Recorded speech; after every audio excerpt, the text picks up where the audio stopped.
We've got an Uncharted Death on the Nile, so I want you back to marry me. I'm Van Connor. And I'm Becks Perfect, and this is Off Screen, your 7-day guide to everything movies. Boom.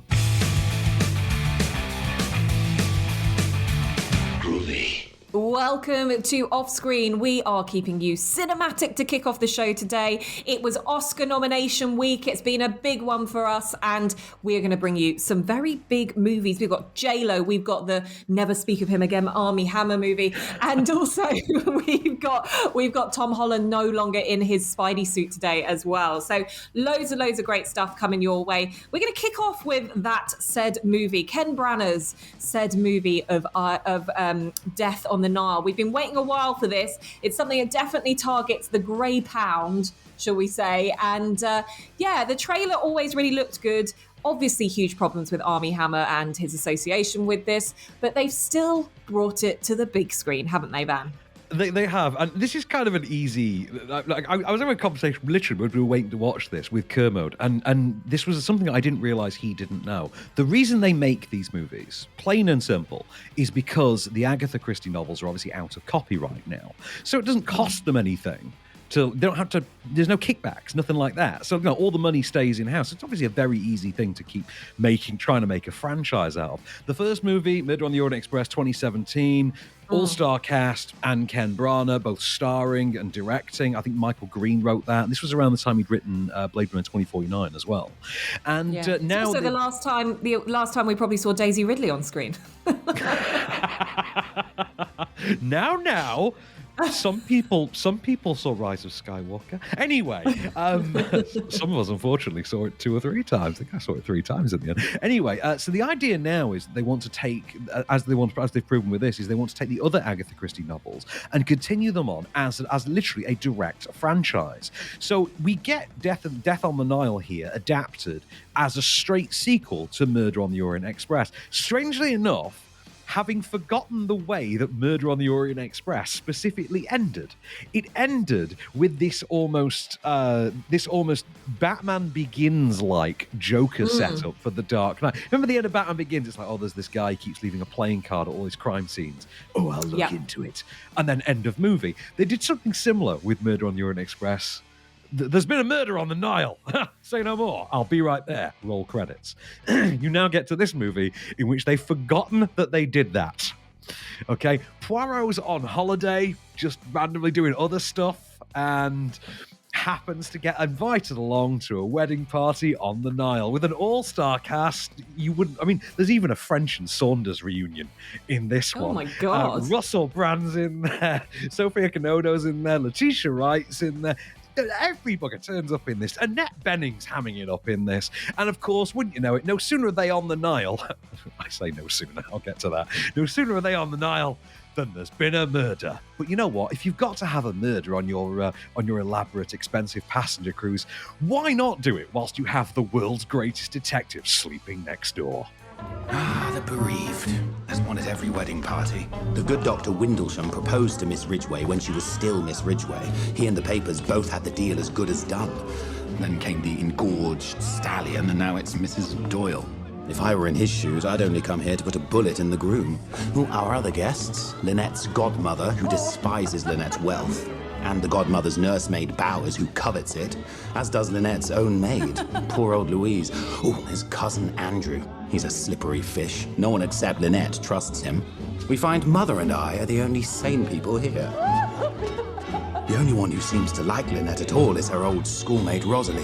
She's Salome Otterbourne's niece and arranged for her to come to play for them. Now is that Matthew Good? No, it's Tom Bateman. But I'm so glad you asked that because it's one of those because he was in the last one as well. He's the sort of sidekick helper. Book. I think it's spelt book, but I just kind of read it as I think they say it as if they're French people saying book, but it's book. Anyway, so Tom Bateman says, and it is that sort of thankless. Oh, this is what Matthew Good usually gets hired for. Or this is what Shane West or Jonathan Rhys. You know those guys, they're good-looking guys, but they're not leading men. You know, those guys, this is one of those roles. And he gets that one here, same as he did in the last one. But yeah, as you can hear, he's there purely to be the sort of the runner, the gopher, the narrator of... Yeah, exposition guy as well. Yeah. I have to confess, I love a good Agatha Christie adaptation. I love a good bit of Poirot. I grew up watching the series with David Suchet. I actually didn't mind the Murder on the Orient Express, and I'm actually quite looking forward to this. I don't know if it's kind of showing my vintage, maybe, of what, but this is an easy watch for me, and I'm looking forward to seeing it. I'm not going to rush to the cinema to see it. I'll wait till it comes out, but on a smaller screen. But I'm up for watching it. I mean, to be fair, you say that with a sort of a hint of shame to the way you say it. And yet you and I are both of the age where, we grew, when we were kids in the era that, you had those David Suchet Poirot mysteries on TV when they were first run. Yeah. And they were big events. I mean, when they've done one in my adult years, like I think there's been one or two in my adult years where they've put it back once or twice, they have still been treated as events. So, first of all, right, this is padded to the gills. I'm sure diehard Agatha Christie fans are going to love this. There's a lot of expansion of things. You'd imagine things from the text. It does feel like this is very nice, expensive furniture with all of the usual padding, if you know what I mean. Okay. I mean, a significant section of the movie could literally be reductively written away as an origin story for Poirot's mustache, if you can imagine that. There's also a lot of cramming in of more contemporary elements. There is, for instance, the rich old lady and her nurse figure, who are played here by French and Saunders, as I've mentioned. And I think it was Maggie Smith, and I forget who else in the 1978 Piece de Ustinov version. And there was an implied romantic sexual relationship between them, an implied LGBT relationship between them in the 70s version that's now explicitly done here. Right. And it's not distracting or anything. It's done in that way that, like, West Side Story was slightly contemporarily updated recently.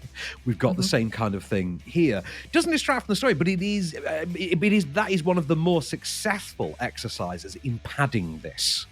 The problem is that the rest of the padding in there, like Poirot's mustache, just feels frivolous and glued on after the fact. But you know what? The oldies are going to love it. I mean, and Agatha Christie fans, yeah. I mean, Colleen Rooney will be lapping this up. So let's talk about Marry Me then, which is also out this weekend. Marry Me, I mean... I'm so excited to watch this. Death on the Nile knows what it is. Marry Me also knows very much what it is. And I can't wait for it. Bex, 10 seconds or less, because I know you've not seen it, 10 seconds or less, what do you think the plot of Marry Me is? So J-Lo is some pop star who is marrying some other pop star or famous guy. And then just as she's either getting ready to marry him, she sees on her iPhone the reports that he's cheated on her. And so while she's at this concert or at a wedding or something, she then sees someone in the audience is holding up a Marry Me sign and hands it over to Owen Wilson, and then he ends up doing it, and she goes, you know what, I've got to do something for myself. I've got to go and just be me and do something spontaneous. And so she goes, yeah, I will marry you. And then she marries Owen Wilson, never having met him, and then it's about them actually ending up falling in love. And you've only seen the trailer. Listen, I'm not saying this as your husband or even as your friend, because technically I'm not either, but if you go back to Bastion, aren't you just making the same mistake all over again? Again? Are you asking me to the school dance?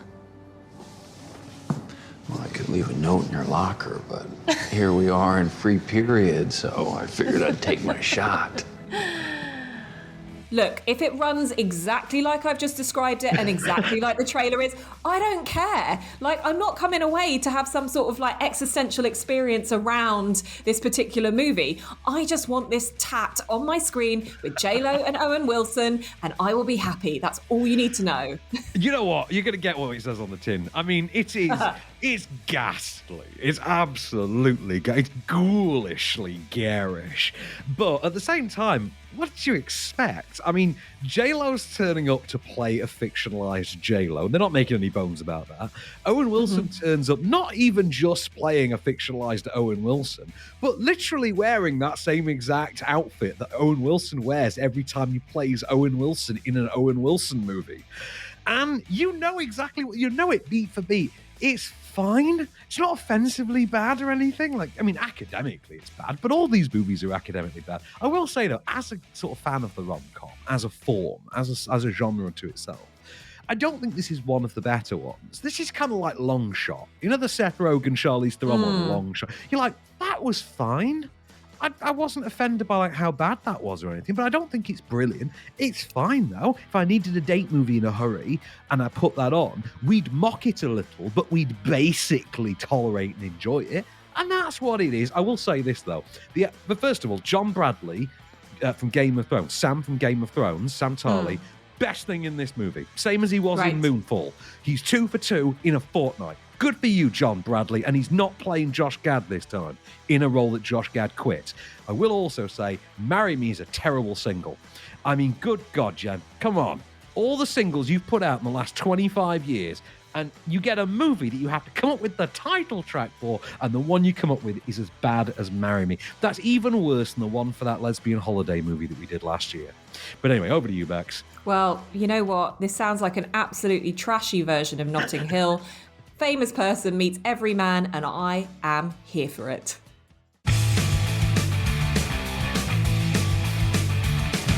Welcome back to Off Screen. We are keeping you up there on the big screen. We've taken you through Death on the Nile and Marry Me, and now we're going right back round to a breakup, to I Want You Back.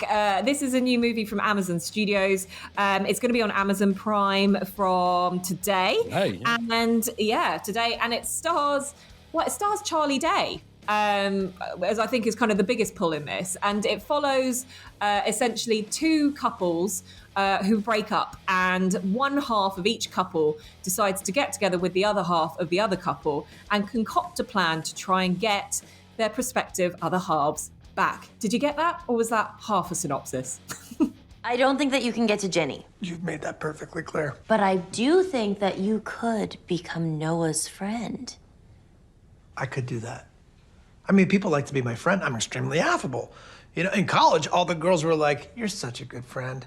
Oh, darn it. But the point is, people like to be my friend. Right. I get in his head. That's exactly right. You get in his head, and then you make him realize that Jenny isn't that great. She's not that great. Yeah, and that I am the one that got away.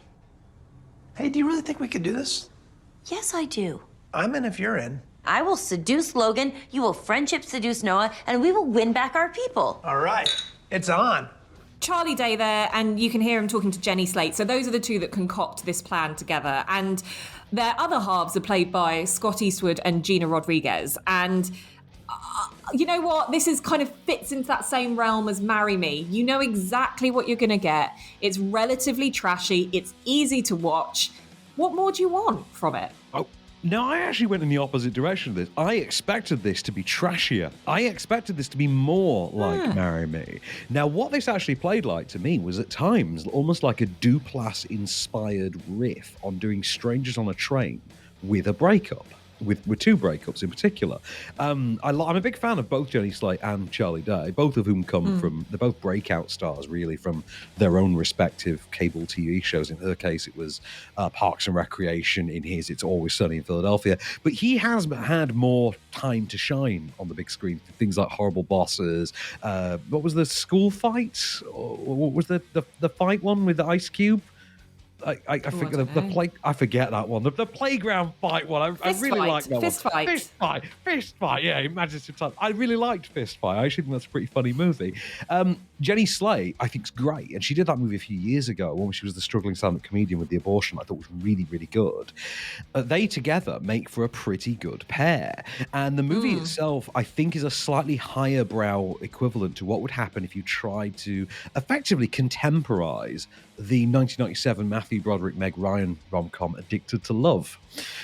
Like, this works as a very different companion piece. I think it's a higher brow film than you would expect from how it's been marketed and how it's been trailed. I think people turning it on are going to find it to be a lot more dialogue driven and a lot less slapstick than they would believe otherwise. It is a lot less slapstick, but I still kind of pit it in that kind of category of films where you see horrible bosses. You see, you know, it's that kind of thing. Like, there's nothing bad about it. I enjoyed it. I watched it happily all the way through, but it's forgettable at the same time.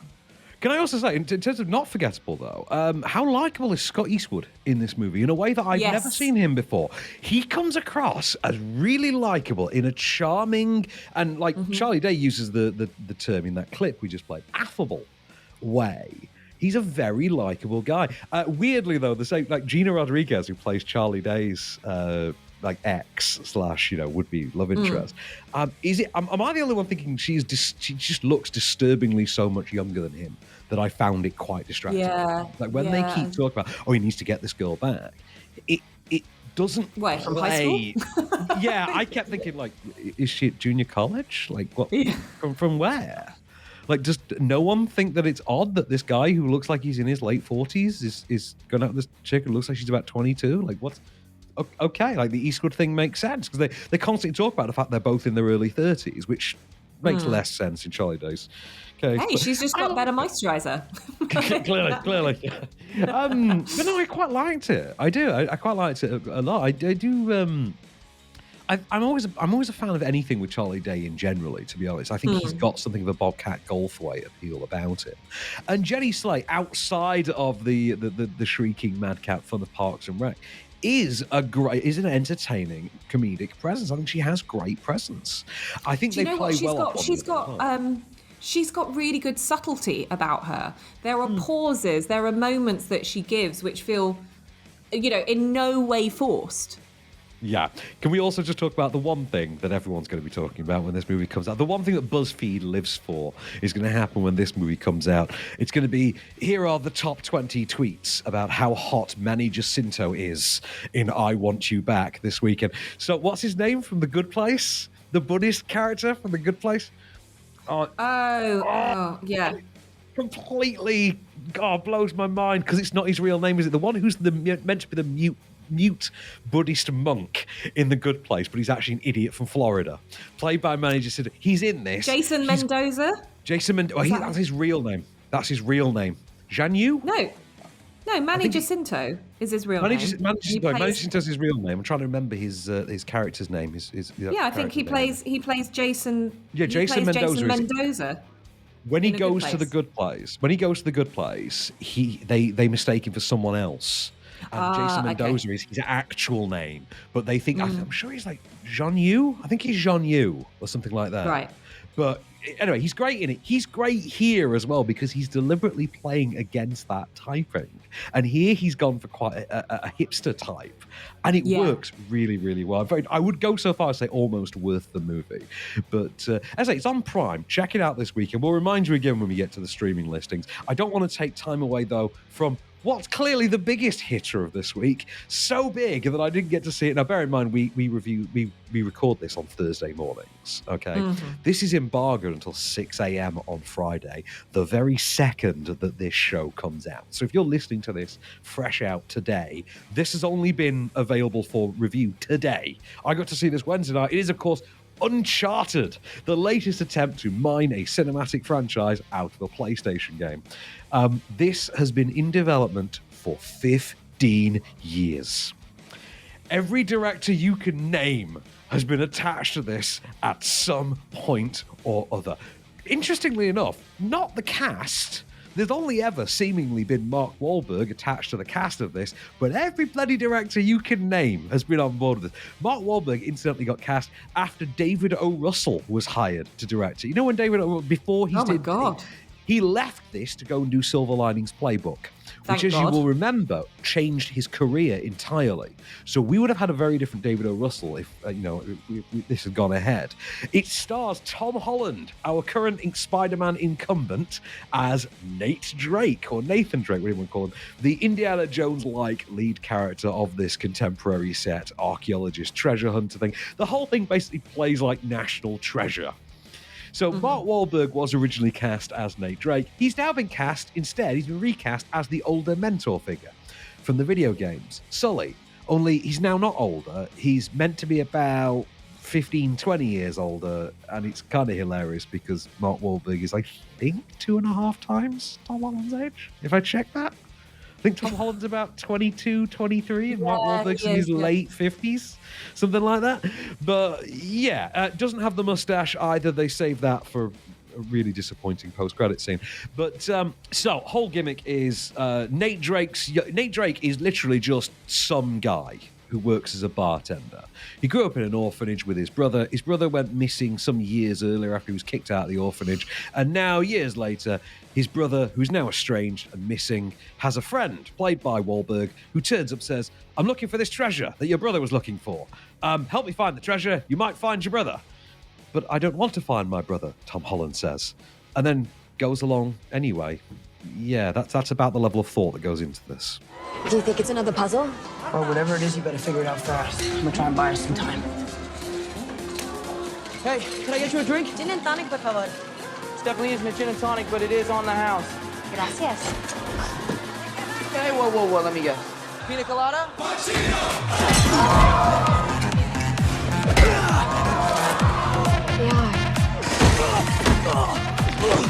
I think you're a comedian, dear sunshine. Okay, I got it. Sex on the beach. As you can hear from that clip, that is them trying to find a clue to this ancient temple in the back of a bar. Because that's the kind of movie this is. This is made for PlayStation gamers. So they're not going into this with the heaviest of intellectual heads. You know what I mean? Like the clue to the ancient temple, for instance, in that particular clip, is a literal massive keyhole behind a spring break bar. So it's that level. You can hear from the soundtrack the kind of movie this is. The dialogue is terrible. It's one garish, overlit, badly chroma keyed set piece after another. Holland's good fun, being Tom Holland, but the film isn't. Like, Wahlberg is being Wahlberg in that I'm doing this for the money sort of Italian Job remake way that he does. And Holland's just completely out of place. But, you know, if you're a fan of the games, you're going to love this.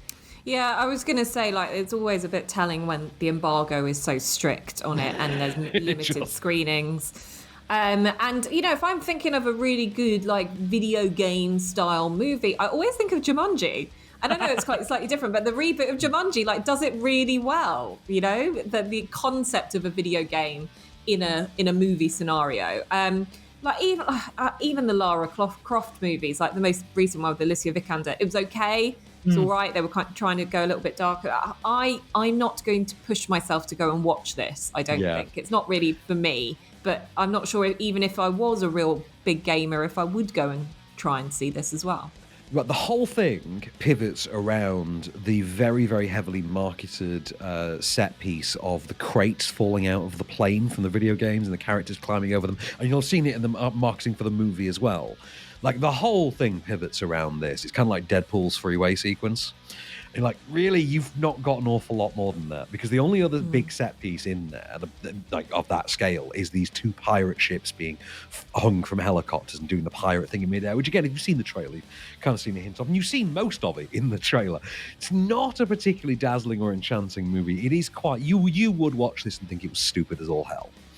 Yeah. I don't particularly think there's a franchise in it. I don't think it's a particularly well done film for what it is, and it's not even up to the standard of that Alicia Vikander Tomb Raider.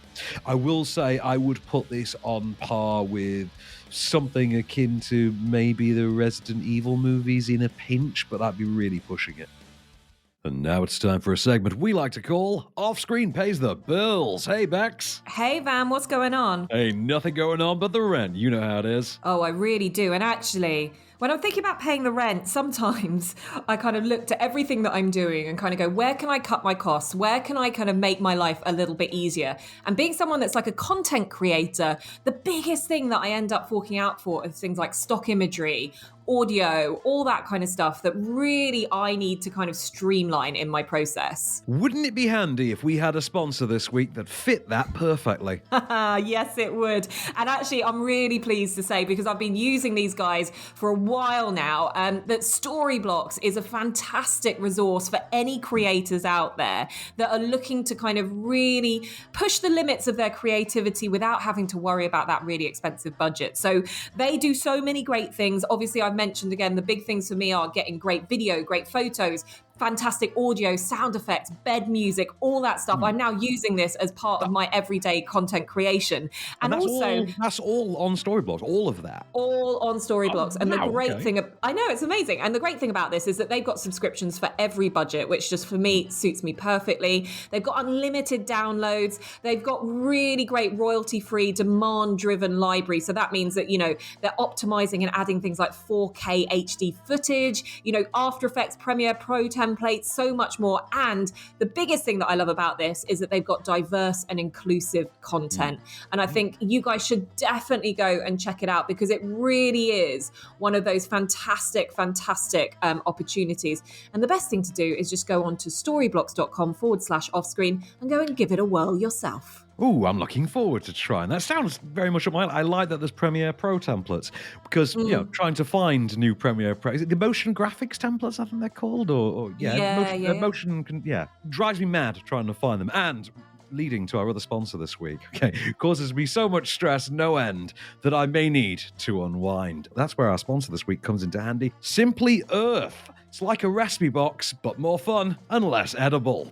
So the way this works is you pay $39 a month. You get effectively like a recipe box through to your house, but it's essential oils, and you learn all about the different ways to use essential oils. We've had one of these through to the house, and Miriam and the kids love these. Specifically, Miles. He's 5. He thinks that lavender is the most relaxing thing in the world. Comes in every night, lays down the bed, throws his hands behind his head, just crosses his fingers behind his head, lays back and says, "I'd like some lavender, please." He finds it relaxing. So you get, I think it's 4 oils and 6 recipes. You come with recipe cards, like an actual recipe box.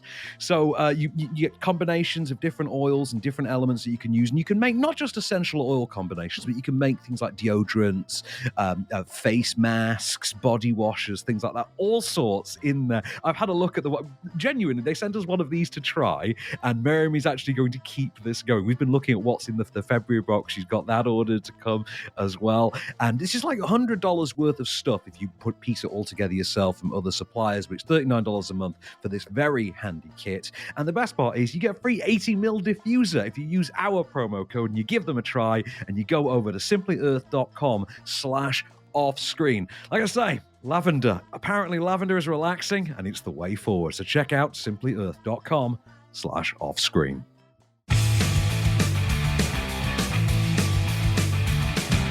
Welcome back to Off Screen. So we're moving you from the big screen to the small screen now, and we have your 7-day guide to everything that is going to tickle your fancy when it comes to your film watching. We're kicking off with, it's a weepy on BBC One, 11:25 p.m. on, today.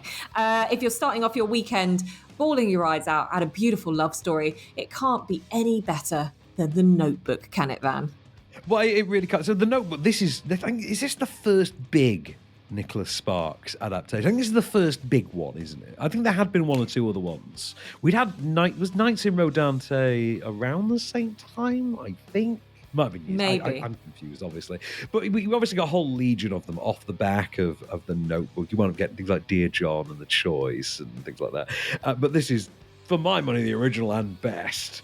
They've never been able to top this at all. And it's, of course, Ryan Gosling, is Rachel McAdams, directed by Nick Cassavetes, son of John, starring his mum, Jenna Rowlands, as the elder Emma Stone, Rachel McAdams, and is it James Garner as the elder Ryan Gosling, and it is the story of Ali and Noah, I think are their names, aren't they? The star-crossed lovers from back in the day, and the ill-fated tragedy that is their romance, as we are told in flashback. But as we're being told, we shall learn what will become of their grand love affair. It was an improbable romance. He was a country boy. She was from the city. She had the world at her feet, while he didn't have 2 dimes to rub together. No, come on! Look at us! What are we doing? Do you think in another life I could have been a bird? What do you mean? Like reincarnation? I don't know. I think it could. I'm not even going to say anything more. Just watch it. Spend your Friday night watching it. Tell me how many tissues you went through crying your eyes out on Saturday. That's all I need to say. I mean, it's Valentine's weekend this weekend, so it's surprising to me there aren't more in the way of like solid. Where's When Harry Met Sally this Valentine's, man? Where's Notting Hill? I mean, I know it's arguably more Christmas themed, but you could even make an excuse for love, actually. But yeah, The Notebook is Friday the 11th tonight. Start your Valentine's weekend off, right. It means worth noting there are three. I think there are three Valentine's offerings in cinemas. No, not in cinemas, because I Want You Back is Amazon Prime, actually. Marry Me and Wheel of Fortune and Fantasy, the other two that are out this weekend. So there's enough Valentine's offering. But on Freeview, The Notebook is where we're starting off. On Saturday night, though, and this marks our very first offering, by the way, Bex, of the newly returned BBC Three to our television screens. So on BBC Three, the very first time we're recommending BBC Three for years, 10 o'clock Saturday night, one of our favourite movies, I think, 2019. It is Olivia Wilde's directorial debut. It's Booksmart, Bex. Yes, it is. It's Beanie Feldstead. This is the kind of Mean Girls, Clueless, new generation kind of movie that we all needed for these last few years. They are. I can't even remember the story. So, oh no, I do. It's two girls, two best friends who are about to embark on college and realise that they've spent the whole of their entire high school life being the goody two-shoes, the valedictorian style route that they've been going through. And actually, everyone else has kind of let loose, gone wild, and managed to achieve exactly the same thing. So what happens? Yeah. They go wild. Well, also co-starring Caitlin Dever in there as well. Yes, that's it. Who I think is as every bit as brilliant as Beanie Feldstein in this. Dropped the ball somewhat slightly by following it up to an extent with Dear Evan Hansen, which might be the worst career decision anybody's ever made. And I say that of everybody who starred in Dear Evan Hansen. But an infinitely better offering can be found in our offering Booksmart. Saturday night, 10 p.m. on BBC Three, and see why we're so excited for Olivia Wilde's next movie, which is the one that's going to star Harry Styles, I think. Anyway, on to Sunday, February the 13th, an afternoon one. This is not so much one for the whole family, but it is a decent little familial drama to watch. Your Sunday chill sesh, 4:30 on Film 4. It's Tim Burton's Big Eyes, the first Tim Burton movie I'd liked in about a decade, I think, at that point. I don't think you saw this one. This was the Amy Adams, Christoph Waltz one. Yeah, isn't this about she's like a great artist who did these quite they're quite recognisable paintings of these characters with the big eyes. All with the big eyes, yeah. Wasn't it her husband that took credit for it? It is, yeah. The husband takes credit and basically masquerades as the face of these paintings, sort of steals the credit for himself. Waltz is brilliant in it, and he plays the sort of slimier side exactly as well as you would imagine. It is something very different for Tim Burton, and it's very different in that way. It's probably more different than Ed Wood was back in the day, because Ed Wood, when it came out, it still fit the Tim Burton aesthetic, though. You weren't that surprised when you saw Ed Wood. When someone said, "Oh, it's Tim Burton." Well, it was Johnny Depp as well. Yeah, well, yeah, Johnny Depp. I mean, fair enough. This one, you're like, Christoph Waltz, so kind of Tim Burton-y, but other than that, very, very different to your usual Tim Burton effort. I think worth checking out, worth watching. It's good. If you've never seen the story, it's interesting to see it anyway. However, the Valentine's Day offering that we're going for this year, Bax, and I've picked our clip, because you picked the film, I've picked the clip, and there's only there's only, I think, 3 clips you can pick from this movie. I've gone for, chronologically, the final one of them. 9 p.m, Film 4, Monday, February the 14th, Valentine's Day. The movie that arguably really made Tom Cruise the Tom Cruise we know and love today, without the couch jumping, or any jumping, really, because he does a lot of that. Jumping, running, it's almost like he's trying to hide something. Jerry Maguire is on, and here's the clip we've run with. You know the one. We live in a cynical world. A cynical world. And we work in a business of tough competitors. I love you. You complete me. And I just had... Shut up. Just shut up. You had me at hello. You had me at hello. That is not the clip I wanted to hear. I wanted to hear, show me the money. Everyone uses show me the money. Yeah, because there's a reason. That's because Cuba Gooding Jr. picked up the Oscar. He did, yeah. And yeah, so there we go. Jerry Maguire, what's not to love? That was a great Renee Zellweger there as well. Just point out, by the way, Cuba Gooding Jr. won an Oscar for this movie. First of all, he's better in the movie Lightning Jack from 1994, starring Paul Hogan and Beverly D'Angelo, and he would follow this up with some of the worst career decisions anybody has ever made. The double-header that was Michael Bay's Pearl Harbor and the Robert De Niro diving movie Men of Honor. So...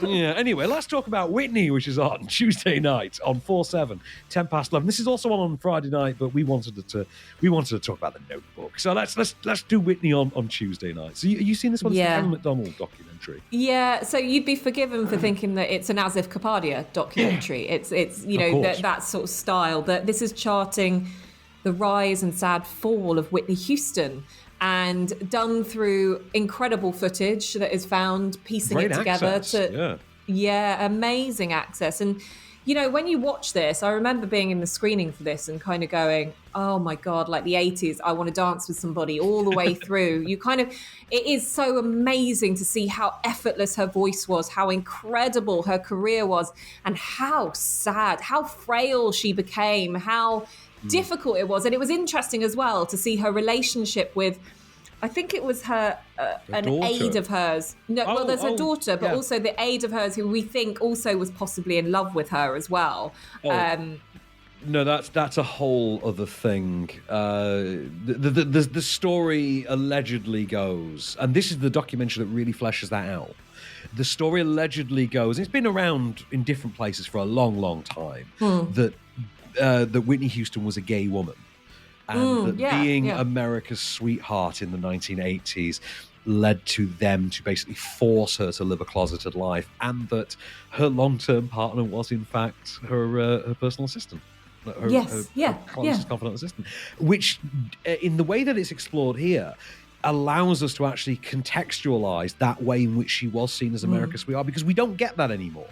When we talk about Whitney Houston now, we only really get the punchline element or the tragedy element. We never get the, yes, but she was, everybody loved her. She was treated the way like we treat like Britney or Celine or any of the titans now. That's, Whitney started that in the 80s. That's kind of how she started them all treating her. And that's part of the tragedy to this story in a sense. But in terms of how it fleshes out the story, I think an amazing job. Oh yeah, it's a great documentary. So definitely go check that out on Tuesday, 11:10 p.m. on 4/7. Let's whistle stop through to another Renee Zellweger movie. This one picked up her Oscar for her on this. This is Judy on 10:35 p.m. on BBC One. I would say this is a brilliant performance, but not such a brilliant film. That's the kind of way I'd describe it. Yeah, exactly that. So, it was one of those that you watched it and you thought, she'll win like an acting award for that, but this film is getting nothing else.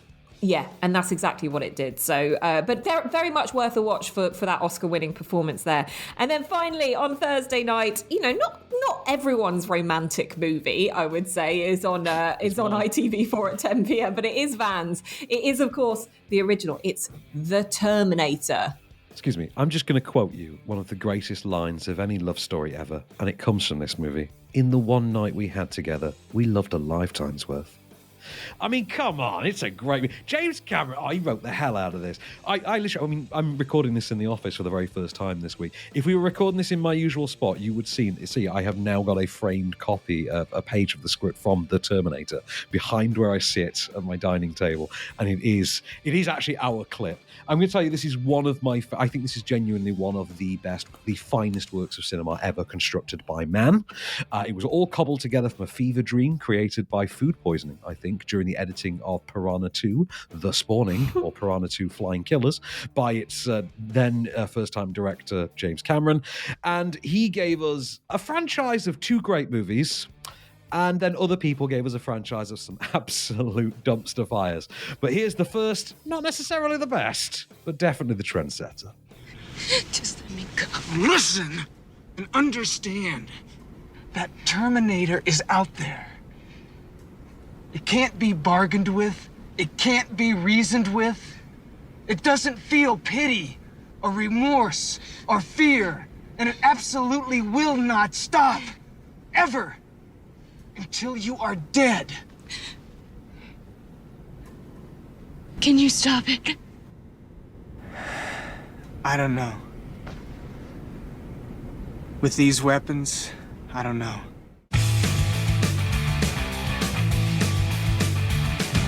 Welcome back to Off Screen. So we took you on a wild ride of the big screen, the small screen, and now it is everything in between. So this is your offerings on streaming, DVD and Blu-ray. And we are kicking off with, well, something that we did talk about earlier in the show. It is obviously showing on Amazon Prime, so we just want to give it a bit of note. I Want You Back, that Charlie Day movie. If you want a nice, easygoing, fun rom-com to watch, then that is going to be the movie for you. But I'm more interested in hearing about The Kill Team, which is available on Netflix, Van. Yeah, I didn't even know this one was coming. I was kind of flabbergasted when I heard about this because it's an A24 military drama and it's going to be on Netflix on Sunday. This stars Alexander, either Skarsgård or Sarsgaard. I can never tell. There's the Peter Sarsgaard gang who are like married into the Gyllenhaals, and then there's the Stellan Alexander Skarsgårds, I think. One Skarsgård, one Sarsgaard. I can never tell them apart. Anyway, The Kill Team stars Nat Wolff as a young sort of newly recruited soldier who finds himself in a moral quandary, at the behest of this apparently psychotic superior officer played by Alexander Skarsgård, who is tearing up that trailer at the moment for Robert Eggers' is it The Northman, the Viking movie that's coming? That looks awesome. So I'm looking forward to seeing The Kill Team. I say it's out Sunday. Haven't heard anything about it. Looks quite interesting. I look forward to seeing how it turns out. But over on Monday, something we have seen, and we reviewed this on theatrical a few months ago. It's coming to DVD this coming Monday. I think it's the only big thing on DVD. It's the most recent Clint Eastwood movie. It's Clint versus the Cartel in the 1970s, Bex. It's Crime Macho. Do you remember this one? We both saw this one, I think. Yeah, we did. And he kind of plays this like aging ranch owner who comes across a woman and her son who are being chased by the cartel. He kind of inadvertently, something happens. He ends up having to take this son. And it's kind of a road trip movie whilst he goes away and tries to save him from the cartel. You know what the thing is that I think when Clint Eastwood does a bit of magic, right, like $1 Million Baby, for example, you know that that's a movie that hits. And when it's mediocre, it really is mediocre. And this for me just dragged, was like beautifully shot, but just didn't give me anything really that sits in my mind, to be honest. I'm with you on that, to be honest, and absolutely with Eastwood. When he's good, he's good. When he's good, he's great. When he's bad, he's horrible, kind of thing. And you look at films like, what was the Frankie Valli and the Four Seasons one? Jersey Boys. Jersey Boys. Why is this not the best musical ever made?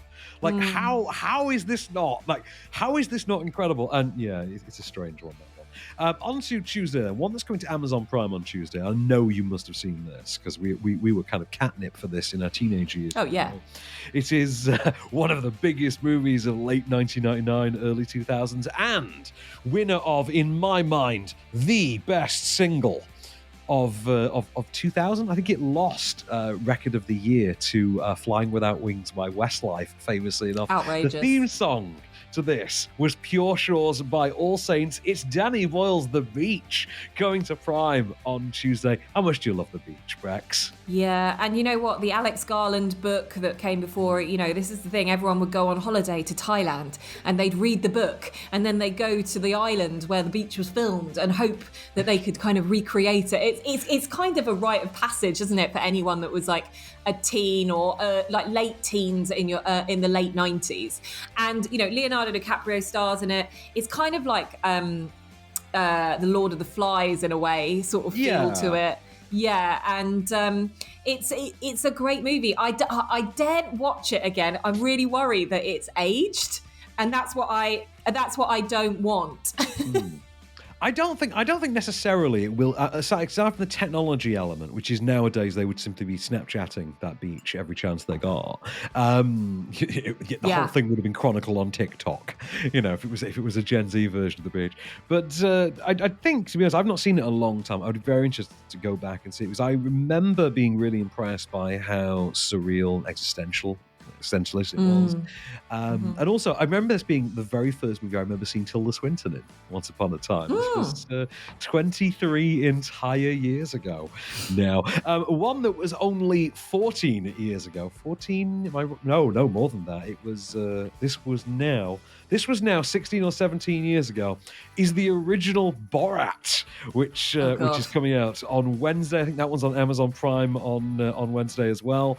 Who doesn't love Borat? I mean, was it Cultural Learnings Will Make Benefit, Glorious Nation of Kazakhstan? The first one, infinitely better than the second one, I think. Yeah. But this was just like nothing else when it came out. Yeah, it was. And I think kind of in that vein, that's why it's so great, is that it was so not like anything else. Is it something that I could sit down and watch again and enjoy? Probably not. Like, I watched the more updated version of the movie, in the last couple of years, and was a bit like, it's almost like schlock jock kind of horror, like, it's there to make an impact.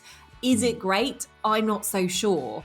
I revisited it with the sequel. When we did the sequel together last year, I actually revisited the first one beforehand because I hadn't seen it since theatrical. I think I might have seen it on Channel 4 or something a few years later. It did hold up quite well because the character of Borat is so removed from the contemporary age anyway. He doesn't date, so to speak. You can keep doing Borat forever because of the way the character is portrayed as being quite out of step and quite anachronistic. So it works. It does hold up quite well. And to be honest, the Pamela Anderson stuff's aged pretty well as well. That anybody would be that in love with Pamela Anderson as to do all the stuff that Borat does is the only thing that's really aged in that movie. And to be honest, the recent release of Pam and Tommy has kind of put paid to that anyway. I watched the 4th episode today, by the way. I love that show so much. How well cast. I love it. Everybody in it is so good. I love it so much. Our final one of the week that's coming to Disney Plus on Wednesday, the 16th. Most recent film from Wes Anderson. This has been quietly rushed out. The French Dispatch. We've got a clip for this one. French Dispatch coming to Disney Plus on Wednesday. Did you get to see this one in the end?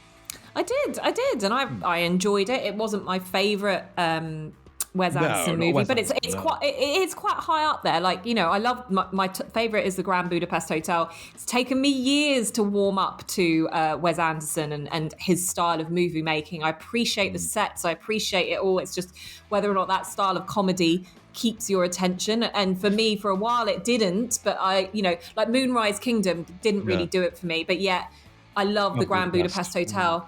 Yeah, and this kind of was like that sort of middle ground for me. I liked all the stories. I thought the weakest story in it was Timothée Chalamet's story. Yes. But other than that, I thought it was all right. Yeah, it was good. It's definitely a visual spectacle. So I would encourage you, even though it is coming to Disney Plus, if you've got a big screen, you should watch it on a big screen at home because it deserves that. Let's have a listen. I'm naked, Mrs. Cremens. I can see that. Why are you crying? Tear gas. Also, I suppose I'm sad. Please turn away. I feel shy about my new muscles. Go tell your parents you're home. They're worried. I'm expected back on the barricades. I didn't see any barricades. Well, we're still constructing them. Uh-huh. What are you writing? Our manifesto? I told them not to invite Paul, by the way. Maybe you're sad, but you don't seem lonely to me. Exactly. I saw you at the protest on top of a bookcase taking notes. Is there a story in us? For the people of Kansas? Maybe. Then you should study our resolutions. Or anyway, will you proofread it? My parents think you're a good writer. So the French Dispatch there, Chalamet, and is it Francis McDormand he does his scenes with? Yeah.